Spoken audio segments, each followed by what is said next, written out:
kama kamati tushauri Mheshimiwa Katibu Tawala wa mkoa katika mkoa wake, lakini pia na mkurugenzi katika manispaa yake, tufanye pia msawazo wa watumishi wa afya, kwa sababu kuna sehemu nyingine katika vituo vyenu zahanati unakuta watumishi wapo wengi, huduma sio kubwa kama inavyotarajiwa.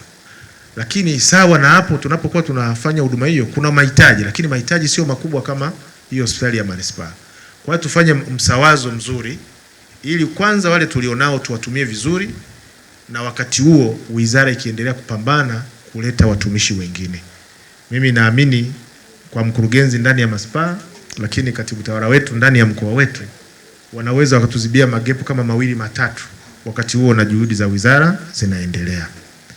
Lakini la pili, Mheshimiwa Naibu Waziri, swala ambalo tunaona hapa kwenye mradi, kamati inaelekeza kuimarisha usimamizi wa mradi huu. Na hii wakuu wa idara wote, manake CMT yote.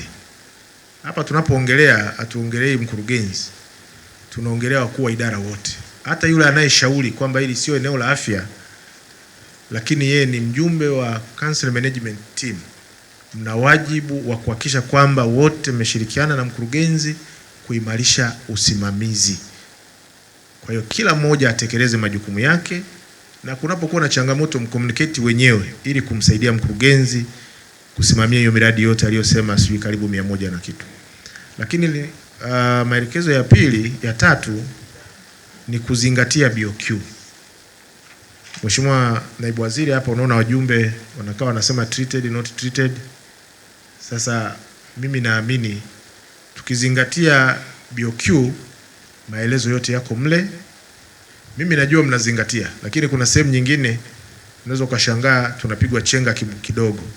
Lakini na mambo mengine wajumbe wameangalia.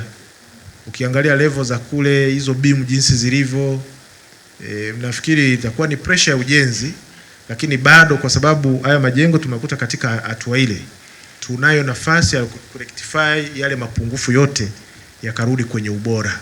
Kwa sababu ile ni simenti na mchanga, bazo tunaweza kusahihisha yakarudi katika ubora unaotakiwa.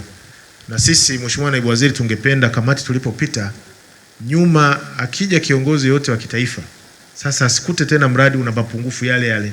Hapo tutakanana mbele ya viongozi hao.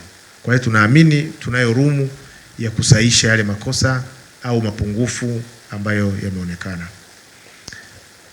Lakini lingine ambalo la 4, tunaendelea kuelekeza miradi ikamilishwe kwa wakati na katika ubora unaotakiwa, na hapa tumekubaliana tarehe 15 mwezi wa 5. Nafikiri ni muda mzuri, tumejipa muda mzuri, lakini Mheshimiwa Naibu Waziri, hiyo isipunguze spidi. Manake hapo tumeweka tarehe ya juu. Kama inawezekana mradi ukakamilika hata ndani ya hiyo tarehe 27 Machi, sisi kwetu inakuwa ni pongezi kubwa sana. Kwa hiyo spidi ya kuendelea kukamilisha mradi huu iendelee, ili sasa wananchi waendelee kupata huduma na malengo rais wetu basi yaweze kutimia.